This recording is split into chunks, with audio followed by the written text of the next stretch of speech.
Internet security is a problem that concerns all of us. When consumers tend to become more responsible with experience, the trap becomes more complex and the bad guys who create them continue to innovate their tactics. Email is one of the most important doors for cyber attackers who want to use the door in our system. Phishing is a form of computer fraud designed to convince users that they can enter their contact information through a graphical interface similar to a company or bank.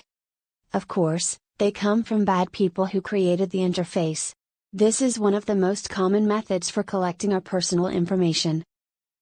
There are simple rules to ensure email security. Pay attention to everything you get. If you apply this policy, your device and personal information will be a little safer. Here are 3 types of emails that you should avoid. 1. Confirm personal data. No company or bank will send you an email asking you to verify your personal information using email forms or responses. If they need to verify your identity or your information, the process is done directly or on the company's website. 2. You win a prize. Congratulations, you are the lucky winner of €100,000. The situation is simple: if you have not participated in a competition or series, you cannot win anything and receive email notifications. Emails that warn you that you have inherited a lot of wealth from unknown parents are also included in this category. 3. Your device is infected with a virus.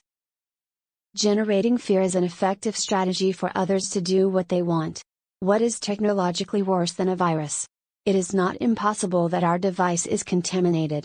But in this case, the virus is displayed by a system error or an antivirus program, but not by email. Remember, it is best to delete these emails without opening them. If you are in doubt, just open it, but don't reply or click the link in the email. We will end here. If you have any questions, please ask us in the comments section, and don't forget to like, share, and subscribe for more videos.